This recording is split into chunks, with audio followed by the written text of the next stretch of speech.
ಎಲ್ಲ ಆತ್ಮೀಯರಿಗೆ ನಮಸ್ಕಾರಗಳು. ನಾನು ಸುನಿಲ್ ಕುಮಾರ್ ಜಮ್ನಾಳ್. ಜನಜಾಗೃತಿಯ ಉದ್ದೇಶದಿಂದ ಇವತ್ತು ಒಂದು ಗಂಭೀರವಾದ ವಿಷಯ, ಭಾರತದಲ್ಲಿ ಜಾತಿ ಶ್ರೇಷ್ಠತೆ ಯಾವ ರೀತಿ ಇದೆ ಅನ್ನೋದ್ರ ಕುರಿತು ಕೆಲವು ವಿಚಾರಗಳನ್ನು ಹಂಚ್ಕೊಳ್ತಾ ಇದ್ದೇನೆ. Caste superiority. ಜಗತ್ತಿನ ಯಾವುದೇ ದೇಶದಲ್ಲಿ ಇರಲಾರ್ದಂಥ ಈ ಜಾತಿ ವ್ಯವಸ್ಥೆ ಇವತ್ತು ಭಾರತದಲ್ಲಿದೆ.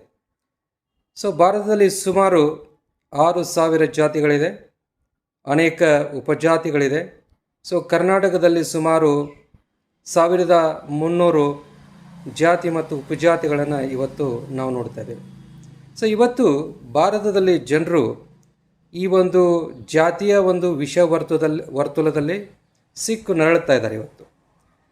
ಇವತ್ತು ಈ ಜಾತಿ ವ್ಯವಸ್ಥೆ ಅನ್ನುವಂಥದ್ದು ಹೇಗೆ ಬಂತು, ಇದರ ಬೇರು ಎಲ್ಲಡಗಿದೆ ಅಂತ ಸಾಮಾನ್ಯವಾಗಿ ನಾವು ಇತಿಹಾಸವನ್ನು ನೋಡಿದಾಗ ಇದರ ಬೇರು ವರ್ಣಾಶ್ರಮ ವ್ಯವಸ್ಥೆಯಲ್ಲಿದೆ ಅನ್ನೋದನ್ನು ನಾವು ನೋಡ್ತೀವಿ.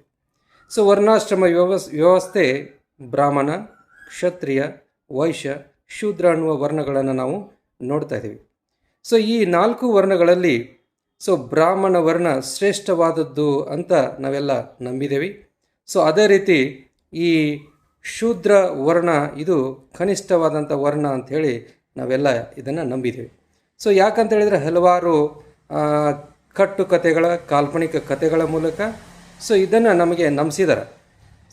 ಈ ಒಂದು ವರ್ಣಾಶ್ರಮ ವ್ಯವಸ್ಥೆ ಇದು ಸ್ವಾಭಾವಿಕವಾಗಿ ಬಂದಂಥದ್ದಲ್ಲ, ಇದು ದೇವರ ಸೃಷ್ಟಿ ಅನ್ನುವಂಥದ್ದನ್ನು ನಮಗೆಲ್ಲರಿಗೂ ಹೇಳಿ ಇದನ್ನು ನಮಗೆ ನಂಬಿಸಿದ್ದಾರೆ. ಇವತ್ತು ಏನು ಈ ಒಂದು ಸುಮಾರು 6,000 ಜಾತಿಗಳು ಭಾರತದಲ್ಲಿದೆ. ಇದರಲ್ಲಿ ಮೆಜಾರಿಟಿ ಅಂದರೆ ಬಹುಸಂಖ್ಯಾತ ಜಾತಿಗಳು ಶೂದ್ರ ವರ್ಣಕ್ಕೆ ಸೇರಿದವುಗಳಾಗಿ, ಅಂದರೆ ಸುಮಾರು 85% ಜನರು ಭಾರತದಲ್ಲಿ ಶೂದ್ರ ವರ್ಣಕ್ಕೆ ಸೇರಿದವರಾಗಿದ್ದಾರೆ.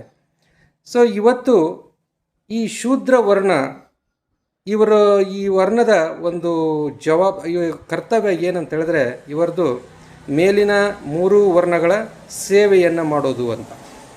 ಇವರ ಕರ್ತವ್ಯ ಮೇಲಿನ 3 ವರ್ಣಗಳ ಸೇವೆಯನ್ನು ಮಾಡೋದು, ಅಂದರೆ ಒಂದು ಗುಲಾಮಗಿರಿಯ ಒಂದು ವ್ಯವಸ್ಥೆಯನ್ನು ನಾವು ನೋಡ್ತಾ ಇದ್ದೇವೆ.